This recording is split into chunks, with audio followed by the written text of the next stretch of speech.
Cauliflower కర్రీకి కావలసిన ingredients కావాల్సిన సైజులో కట్ చేసుకొని ఇలా వేడి నీళ్ళల్లో వేసేసానండి. మన ఇష్టం, మన సైజు. నేనైతే కొంచెం పెద్దగా కట్ చేశాను. కారం, పసుపు, ఉప్పు, ధనియాలు, ఎల్లుల్లి, పచ్చి బఠానీ, కొంచెం కరివేపాకు, ఆయిల్. ప్యాన్ హీట్ అయిందండి. కొంచెం ఆయిల్ వేసుకుందాం. 3 టేబుల్ స్పూన్స్ ఆయిల్. పచ్చిమిరపకాయలు, టమాటాలు, ఉల్లిపాయలు తెలుసు కదా అందరికీ. ఇందాక చూపించడం మర్చిపోయానండి, ఫోన్ వచ్చేసరికి మాట్లాడుకుంటూ. ఇవైతే కొంచెం బాగా ఫ్రై చేసుకోవాలి. మా ఇంట్లో మా పిల్లలు ఉల్లిపాయలు, టమాటాలు అన్నీ ఏరి పక్కన పెట్టేస్తారండి. దాంతో కర్రీ కూడా వాళ్ళ దెబ్బకి ఇలా చిన్న చిన్న కట్ చేసి కంటికి కనిపించినంత విధంగా వండాల్సి వస్తుంది. మీ ఇంట్లో కూడా ఇంతేనా ఫ్రెండ్స్? ఒకసారి నాతో షేర్ చేసుకుంటారా? మా పిల్లలే ఇలా ఉంటారేమో అనుకున్నా నేను. మరి దారుణంగా ఉన్నారండి పిల్లలు. నేను కూడా అంతేలేండి చిన్నప్పుడు. కానీ చిన్న చిన్న కట్ చేసి అవి బాగా మెల్ట్ అయిపోవాల్సి వస్తుంది కర్రీస్లో వేస్తే.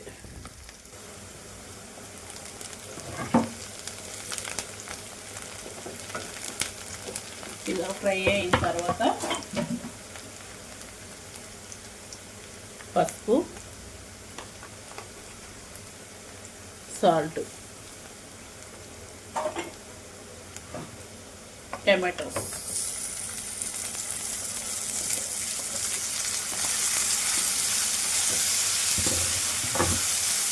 బాగా మెత్తగా ఉడికిపోవాలండి. ఇవి మెత్తగా ఉడికిపోతే గ్రేవీ కూడా బాగుంటుంది, తినడానికి కూడా వీలుగా ఉంటుంది. మీడియంలో పెట్టుకొని మెత్తగా ఉడకబెట్టేద్దాం. కొంచెం కరివేపాకు,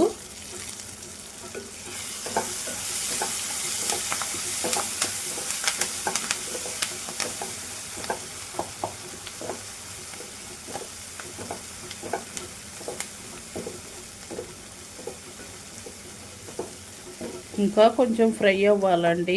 ఈ ఉల్లిపాయలు కొంచెం మెత్తగా అయితే పిల్లలు తినడానికి కూడా బాగుంటుంది కర్రీ. ఒక 2 నిమిషాలు మూత పెట్టేసుకుందాం. వేగిపోయాయండి. ఇప్పుడు క్యాలీఫ్లవర్ వేసుకుందాం.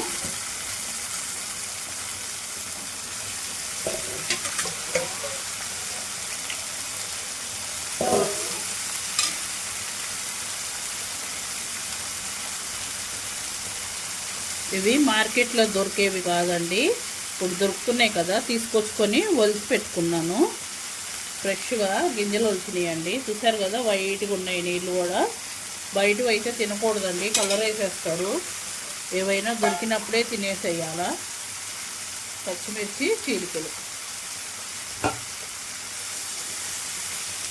మంచిగా సిమ్లోనే ఒక 10 నిమిషాలు మిక్స్ చేసుకొని వదిలేద్దాము. 10 నిమిషాలు వదిలేస్తే మంచిగా స్లోగా కుక్ అవుతుంది. బాగుంటుందండి అలా కుక్ అయితే.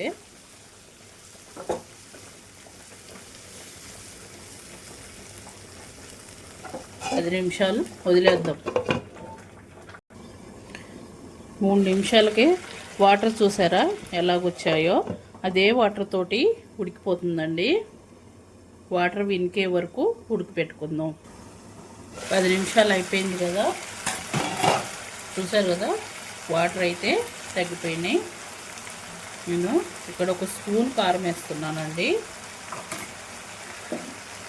తక్కువ తినే వాళ్ళు అయితే కొంచెం తగ్గించి వేసుకోండి. మేము కారం అయితే బాగానే తింటాము. చూసారు కదా, వాటర్ అన్నీ ఇంకిపోయాయి.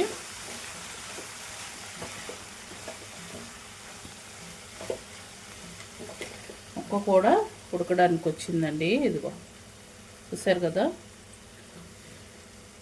సిమ్లో ఉడికించుకుంటే మంచి ఉప్పు కారం పట్టి టేస్ట్ అనేది బాగుంటుందండి తినడానికి కూడా.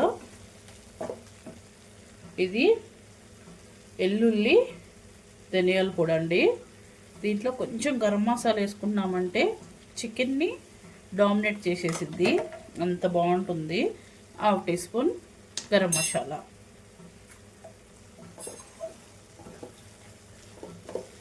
ఇప్పుడు ఒక 5 నిమిషాలు నూనె అనేది పైకి రావాలి. ఇప్పుడు చూసారు కదా, నూనె అనేది ఇంకా లేదు, నీరు ఉంది. నూనె అనేది పైకి రావాలి. అప్పటి వరకు సిమ్లోనే పెట్టి ఉడికించేసుకుందాం. ఓకేనా?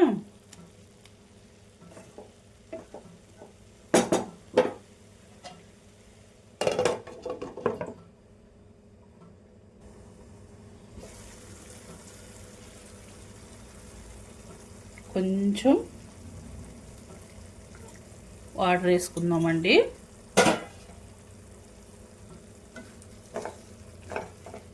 గ్రేవీ అనేది తిక్కుగా ఉంటుంది. ఒక 5 నిమిషాలు రెడీ అయిపోతుంది. రెడీ అయిపోయిందండి. చూసారు కదా, ఆయిల్ అనేది సైడ్కి వచ్చేసింది. ఇప్పుడు మన కూర అనేది కంప్లీటు.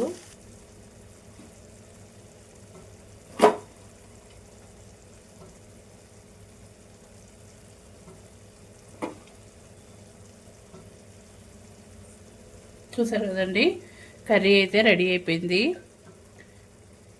మా ఛానల్ ఫస్ట్ టైం ఎవరైనా చూస్తుంటే ప్లీజ్ లైక్, షేర్, సబ్స్క్రైబ్. మాది కొత్త ఛానల్ అండి, మీ సపోర్ట్ మాకు ఎంతో అవసరము. కర్రీ ఇంతేనండి. ఒక 2 నిమిషాలు మూత పెట్టేస్తే కూర కొత్తిమీర ఫ్లేవర్ పట్టేస్తుంది. స్టవ్ కట్టేసుకొని వదిలేసేయాలి. సూపర్గా వచ్చిద్దండి. ఖచ్చితంగా ట్రై చేయండి.